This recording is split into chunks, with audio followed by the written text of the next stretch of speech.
Hello everybody, welcome to my first video. तो आप लोग देख रहे हैं मेरा यूट्यूब चैनल डार्क स्टोरीज। तो गाइस, आज की हम अपनी वीडियो शुरू करते हैं। आज आप लोगों के लिए जो मैं हॉरर स्टोरी लेके आया हूँ वो एक है हंटर डॉल के हवाले से स्टोरी। एक ऐसी स्टोरी जिसको सुनने के बाद आप लोगों के भी तन बन हिल जाएंगे। तो गाइस, आप लोग वीडियो वॉच करें, मैं स्टोरी शुरू करता हूँ। इसी के साथ साथ आप लोग से रिक्वेस्ट करूँगा, अगर आप लोगों को वीडियो पसंद आए तो चैनल को सब्सक्राइब और वीडियो को लाइक करना मत भूलिएगा। दी हंटर डॉल। न्यू इंग्लैंड के धुंध से भरे जंगलात के अंदर वाक़या एक पुराने कस्बे में विक्टोरियन की एक पुरानी हवेली थी जिसे र्यूनस हवेली कहा जाता था। ये एक ऐसी जगह थी जहां मुकामी लोगों ने खामोशी इख्तियार की हुई थी। यहाँ की अजीब और गरीब कहानियाँ नस्ल दर नस्ल गूंज रही थी। तमाम सबसे ज़्यादा ठंडा करने वाला अफसाना एक गुड़िया थी। एक ऐसी गुड़िया जिसके बारे में कहा जाता है कि इसके अंदर एक बदतमीज़ रूह फंसी है। इस गुड़िया को दी हंटर गुड़िया के नाम से जाना जाता था, जिसका नाम इसके खालिक मतलब बनाने वाले हंटर के नाम पर रखा गया था, जो कि एक खिलौना बनाने वाला शख्स था जिसको खौफनाक जानदार गुड़िया बनाने का शौक़ था।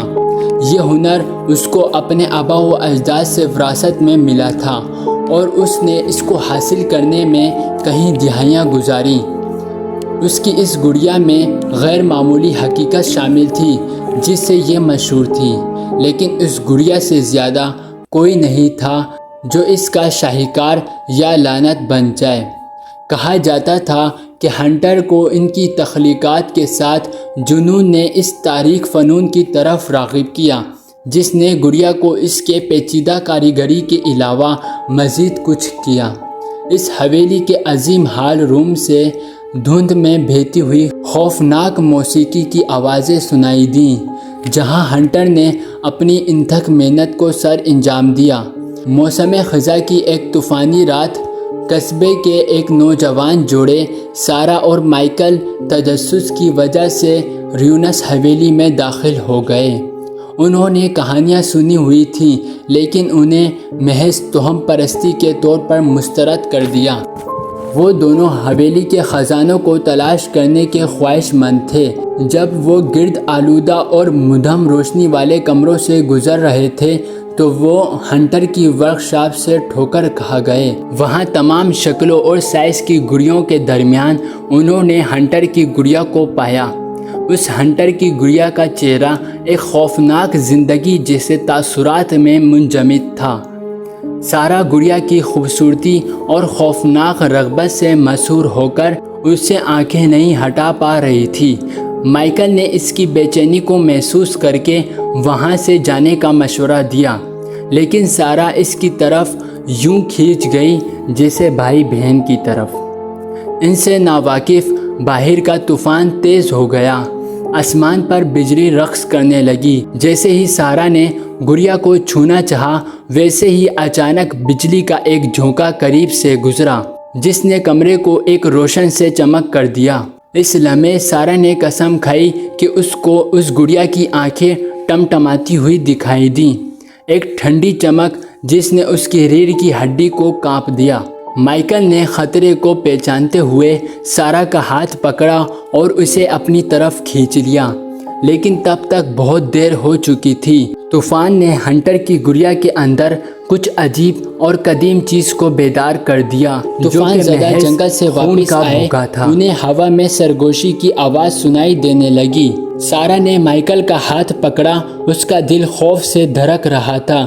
जब वो गिरे हुए जड़ों और फिसलते पत्तों से ठोकर खा रहे थे, तूफ़ान उनके इर्द गिर्द बर्पा हो गया। शहर के लोगों ने हवा में खलल महसूस किया और हंटर की उस मलून गुड़िया की पुरानी कहानियाँ दोबारा मंजर आम पर आईं।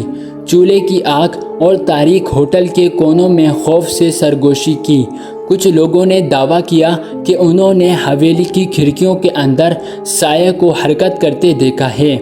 वो साया जो हवा में चलने वाली एक खौफनाक धुंध पर रक़्स करता था।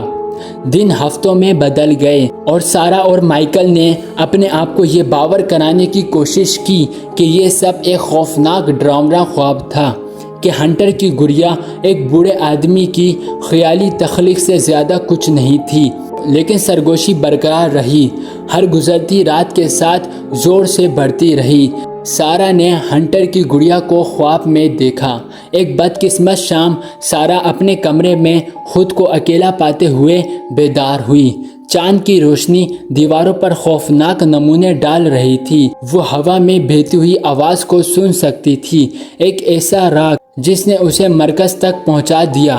جب وہ ایک نادیدہ قوت سے کھینچ کر نیچے اتری تو اس نے خود کو ایک بار پھر ہنٹر کی گڑیا کے سامنے کھڑا پایا۔ ہنٹر کی گڑیا کا چہرہ ایک غیر فطری روشنی سے چمکتا دکھائی دے رہا تھا۔ اس کی آنکھیں بھوک سے اس کی روح میں الجھ رہی تھی، جس نے اس کی ریڑھ کی ہڈی کو کانپ دیا۔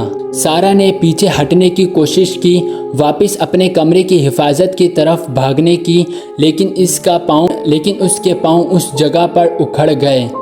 وہ اب سرگوشیاں سن سکتی تھی جو پہلے سے کہیں زیادہ واضح اور صاف تھیں۔ وہ سرگوشیاں جو خون میں ڈوبے ہوئے سودا کی بات کر رہی تھیں۔ جیسے ہی سارہ گڑیا کو چھونے کے لیے آگے بڑھی، اس کے دماغ میں ایک آواز گونجی، وہ آواز جو اس کی اپنی نہیں تھی، کہ ہمارے ساتھ شامل ہو۔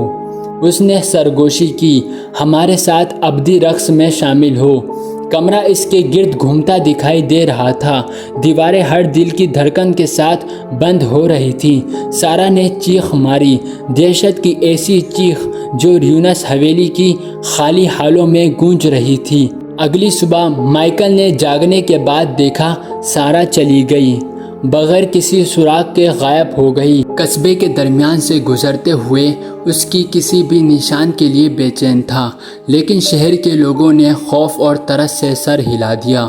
وہ اس سچائی کو جانتے تھے جسے مائیکل نے قبول کرنے سے انکار کر دیا تھا، کہ سارہ ہنٹر کی گڑیا کا ایک اور شکار بن گئی تھی، ایک اور روح اس کی بدتمیزی سے ہار گئی۔